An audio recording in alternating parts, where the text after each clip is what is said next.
Welcome to part 3 of Email Marketing for Beginners. In this video, we'll talk about the importance of consistently sending to your readers, how much to send, how often to send, and the best days and times to do so. The exciting world of sending emails to your subscribers is about to start. Understand that anytime you send email to your subscribers, it's very likely that you will have those who will unsubscribe. I don't think I've ever sent an email without having at least one person unsubscribe. Based on my experience and calculations, only about 0.01 to 0.05% or less of your list should be unsubscribing each time you send. Having said that, if you're consistently getting 1 to 10% or more of your list unsubscribing each time you send, consider reevaluating the type of content you're sending and the rate at which you're sending it. Things happen in your subscribers' lives. They may forget they signed up. They switch jobs, move, or have life events that cause their interest in your content to change. Don't let it bother you. It's normal, and most importantly, it's not personal. Keep moving forward, building value for your subscribers. We'll talk more about what you can do about subscribers who stop engaging with your emails in step 10. Let's get to the part that you probably wanted to learn about from the beginning, sending email to your subscribers. With the right email service, sending isn't the hard part. The hard part is determining what to send, when to send, and how often to send. This is something that you'll refine through sending to and getting to know your audience. By considering and implementing the information I'm about to share with you, you'll shave many hours off of the beginning sending phase. First, let's talk about what to send. There are 3 types of email: transactional email, relational email, and there's promotional email. Email can be leveraged in many different ways, which is cool, but it can also be overwhelming. I have great news for you though. Most of these uses can and should be automated. To do this, you need to have a plan. Look at the list and write down on a sheet of paper which ones you'll use for your business, and then brainstorm some ideas of how you will use each. If you're not selling a product yet, some of these will be irrelevant to you at this point, but refer back to them if that changes. Personally, I've used my email list to promote articles and content on my site, videos I've created, product sales, obviously, a Kickstarter campaign, social media contests, social media channels, surveys, iPhone apps, a fundraiser for hurricane relief, and the list goes on. Even though I use the word promote, notice that not everything in that list is promotional, meaning that many of them weren't trying to sell anything. If you're just starting out with this, all you may have to send is an email to your subscribers once or twice a month that alerts them to a new page of content you created. Having instant access to communicate with your tribe members on demand is incredibly powerful, and it'll completely transform your business. When to send. Making a strategy of what to send won't matter if no one sees it. I could just tell you that multiple studies have shown that the best days to send email are Tuesdays, Thursdays, and Wednesdays, and the best times to send email are 10 a.m., 8 p.m., 2 p.m., and 6 a.m. in that order. While this can be a great starting point, these days and times may not be the best for your subscribers. Determining when to send to your list is something that you'll have to figure out with some time and testing, but you can figure this out in a few different ways. 1, you can use your own reasoning to think about when you take time to check your email. After all, you're probably a member of your own tribe. 2, you can send emails on different days at different times and measure which emails get the most engagement. 3, if you have a Facebook page for your business, you can check the insights to see when your followers are viewing the content you post. Or 4, survey your subscribers and ask them, what are the best days and times to send to you? Google Forms and SurveyMonkey are really great tools for doing this. Once you get an idea of good days and times to send, set up a calendar to consistently send and keep track of what you send to your subscribers. A spreadsheet can suffice for this in the beginning, or if you really want to get organized, a quick Google search for social media scheduling calendar can also help.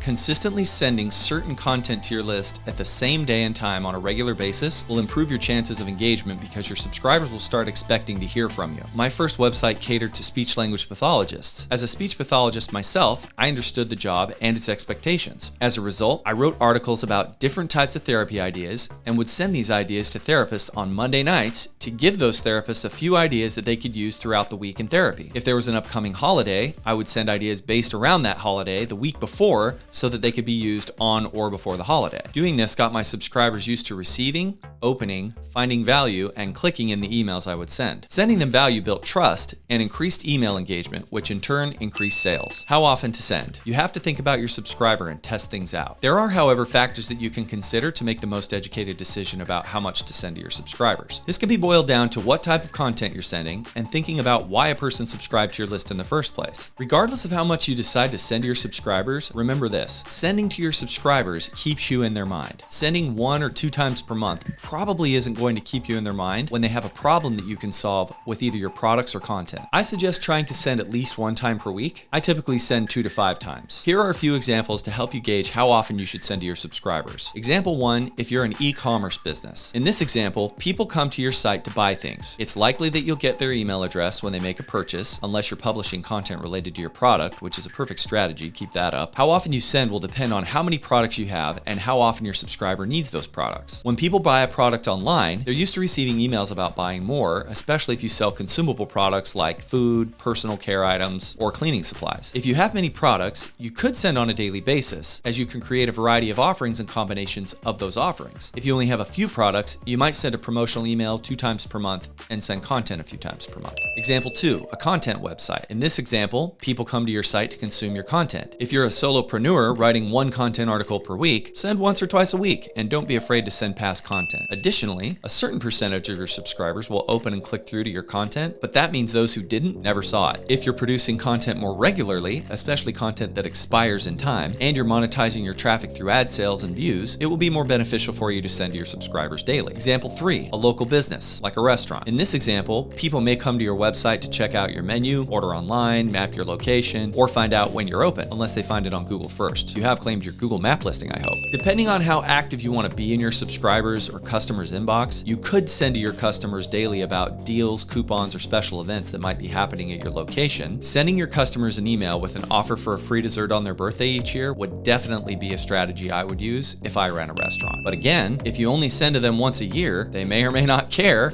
and you may not stay in the front of their mind, or be their first choice if they get a special birthday surprise from you. As you can see, the content, timing, and volume of the email you send varies greatly depending on what industry you're in, the people who are in your tribe, and what goals you have. In the next video, we'll discuss Success Step 8, which talks about content writing, standing out in a crowded inbox, and how to engage your readers. And you can continue on by watching that video here. Thank you for watching this tutorial. If you found it helpful, hit that like button or save it and refer to it anytime you need to in the future. If you have any questions about what I covered, leave me those in the comments below. Also, consider joining my Email Marketing Wisdom newsletter. And if you want to receive new videos about email marketing tips, techniques, and strategies, please subscribe to my channel. See you next time.